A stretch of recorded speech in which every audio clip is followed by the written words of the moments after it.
He was in my light. I didn't look up. "What do you want?" I said. "Excuse me, but are you the swordsmith?"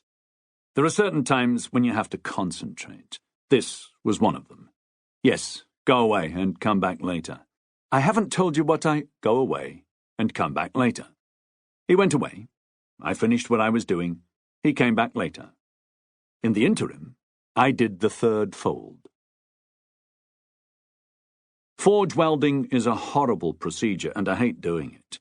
In fact, I hate doing all the many stages that go to creating the finished object. Some of them are agonizingly difficult. Some are exhausting. Some of them are very, very boring. A lot of them are all three. It's your perfect microcosm of human endeavor.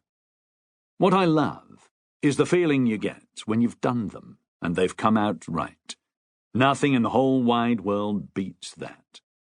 The third fold is, well, it's the stage in making a sword blade, when you fold the material for the third time. The first fold is just a lot of thin rods, some iron, some steel, twisted together, then heated white and forged into a single strip of thick ribbon. Then you twist, fold, and do it again. Then you twist, fold, and do it again. The third time is usually the easiest. The materials had most of the rubbish beaten out of it.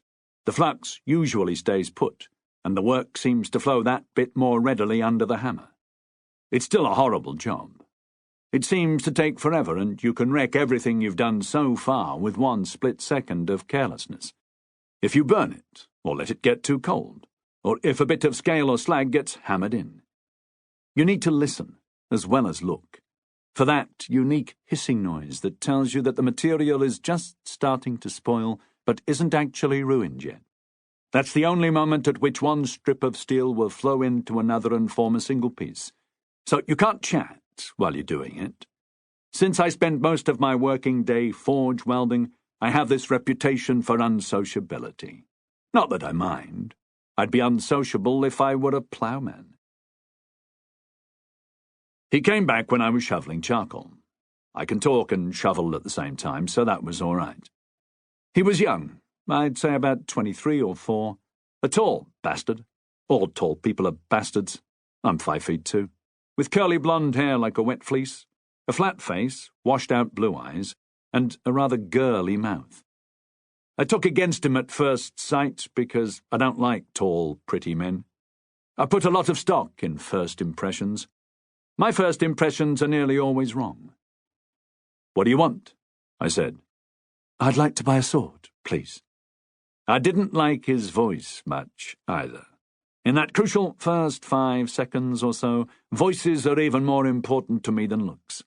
Perfectly reasonable, if you ask me. Some princes look like rat catchers, some rat catchers look like princes, though the teeth usually give people away. But you can tell precisely where a man comes from and how well off his parents were after a couple of words. Hard data. Genuine facts.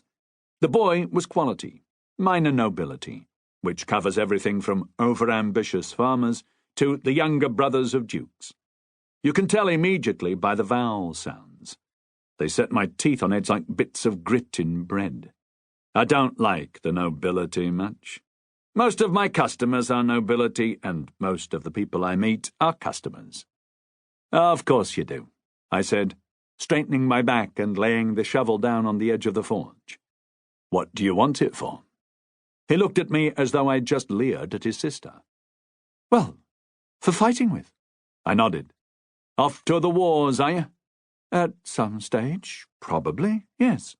"I wouldn't if I were you," I said, and I made a point of looking him up and down thoroughly and deliberately. "It's a horrible life, and it's dangerous. I'd stay home if I were you. Make yourself useful." I like to see how they take it. Call it my craftsman's instinct. To give you an example, one of the things you do to test a really good sword is make it come compass. You fix the tang in a vise. Then you bend it right round in a circle until the point touches the shoulders. Let it go, and it should spring back absolutely straight. Most perfectly good swords won't take that sort of abuse. It's an ordeal you reserve for the very best. It's a horrible, cruel thing to do to a lovely artifact. and it's the only sure way to prove its temper. Talking of temper, he stared at me, then shrugged. "I'm sorry," he said. "You're busy.